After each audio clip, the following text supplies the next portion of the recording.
El día en que Jesús se enfrentó con un enemigo, el abatimiento.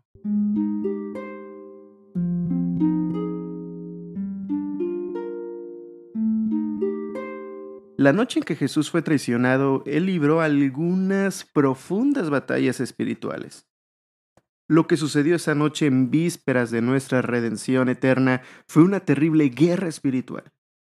Satanás y sus ejércitos más poderosos se reunieron para luchar contra el Hijo de Dios. Y sea lo que fuera que hicieren, Pablo nos da una pequeña idea de lo que pudo haber pasado. Dice Efesios 6:16 que con flechas encendidas del maligno. Así lo dice Pablo. Flechas encendidas del maligno. Y usando eso que Pablo dijo en Efesios 6:16, me imagino que flechas encendidas del maligno fueron las que llegaron contra el corazón de Jesús esa noche en Getsemaní. De hecho, ¿por qué no leemos juntos Mateo capítulo 26, versículos 36 al 38? Mateo capítulo 26, versículos 36 al 38. Dice lo siguiente. Luego fue Jesús con sus discípulos a un lugar llamado Getsemaní y les dijo, siéntense aquí mientras voy más allá a orar.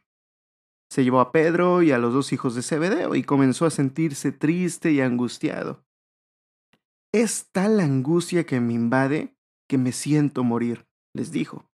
Quédense aquí y manténganse despiertos conmigo. ¿Qué estaba pasando allí? ¿Qué es lo que le angustiaba a Jesús? Juan capítulo 12, versículo 27 nos dice esto. Ahora todo mi ser está angustiado, ¿y acaso voy a decir, Padre, sálvame de esta hora difícil? Sí, precisamente para afrontarlo he venido. En otras palabras, lo que lo afligía y atribulaba era la tentación de entregarse a la desesperanza y no cumplir con su misión.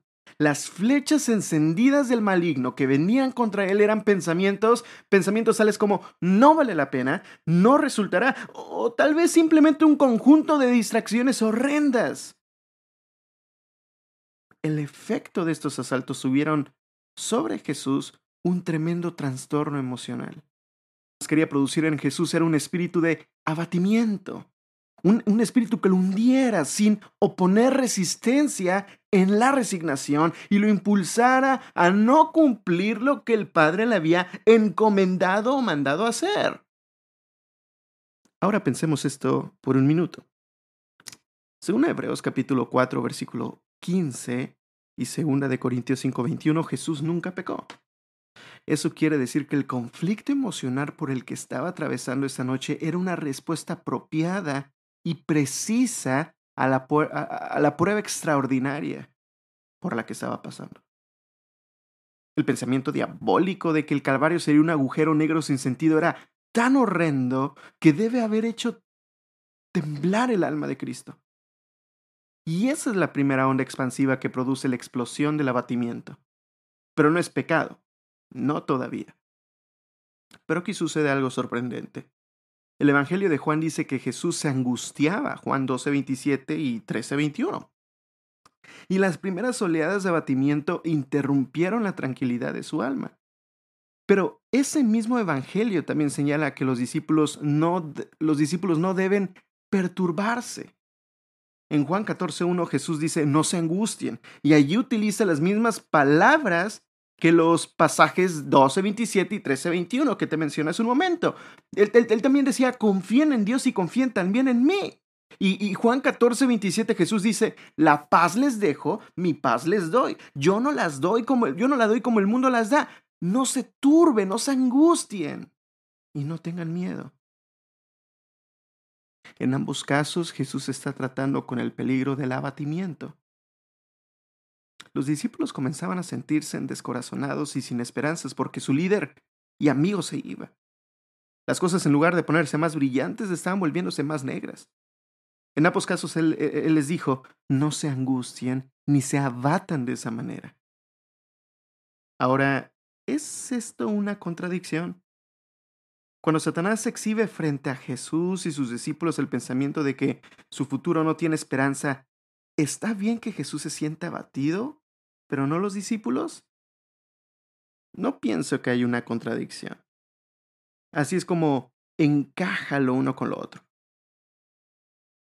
Jesús advierte a los discípulos sobre la posibilidad de rendirse ante el abatimiento, sometiéndose a él sin presentar oposición para permitirle que él que infecte y se extienda en sus vidas. Así que dice, luchen, crean en Dios y crean también en mí, Juan 14:1. Entonces las primeras ondas expansivas de la explosión del abatimiento no son pecado. No es pecado encender la sirena de ataque aéreo, ni tampoco lo es encaminarse a un refugio cuando viene un huracán y prepararse para X o Y circunstancia difícil. Si Satanás deja caer una bomba sobre nuestra paz y nosotros no nos alistamos para la guerra, la gente se preguntará de qué lado estamos. Lo mismo sucede con Jesús. Las primeras ondas expansivas del abatimiento que siente debido a los ataques de la tentación no son pecado. Pero nadie sabía mejor que Jesús lo rápido que pueden convertirse en pecado si no se contraatacan de inmediato. No se puede leer Mateo 26, 36 al 39 que leímos al principio y concluir que el abatimiento no es tan malo porque Jesús lo sintió en Getsemaní y él nunca cometió pecado. Más bien debemos quedarnos con la impresión de que él luchó seriamente contra la incredulidad del abatimiento. ¿Cuánto más nosotros? Pero ¿de qué manera luchó Jesús en la hora oscura? Jesús usó varias tácticas en su batalla estratégica contra el abatimiento. Primero, escogió algunos amigos íntimos para que estuvieran con él. Dice Mateo 26:37 que se llevó a Pedro y a los dos hijos de Zebedeo. Segundo, les abrió su alma. Les dijo en versículo 38 que está la angustia que me invade, que me siento morir. Y tercero, les pidió intercesión y comunión en la batalla. Versículo 39 dice, quédense aquí, manténganse despiertos conmigo. El cuarto, derramó su corazón ante su Padre en oración y le dijo en el versículo 39, Padre mío, si es posible, que no me hagas beber este trago amargo. Quinto, encomendó su alma a la sabiduría soberana de Dios. Versículo 39 dice, pero no sea lo que yo quiero, sino lo que quieres tú. Sexto, fijó sus ojos en la gloriosa obra que vendría después de ese momento de angustia. Dice Hebreos 12:2, por el gozo que le esperaba, soportó la cruz, menospreciando la vergüenza que ella significaba, y ahora está sentado a la derecha de Dios. Él pensó a futuro en medio de. Cuando súbitamente nos caiga algo encima que parezca amenazar nuestro futuro, recordemos esto. Las primeras ondas expansivas de las bombas del abatimiento no son pecado. El real peligro es rendirse ante ellas, someterse, no presentar batalla espiritual. La raíz de ese sometimiento es la incredulidad, no luchar por la fe en lo que viene, que tenemos gracias a la obra de Cristo seguro, es parte de ceder ante la bomba del abatimiento. Incluso no atesorar todo lo que Dios promete ser para nosotros en Jesús es parte de dejarse o entregarse ante la onda expansiva de esta bomba del abatimiento. Querido, querida, no nos quedemos sentados en la oscuridad.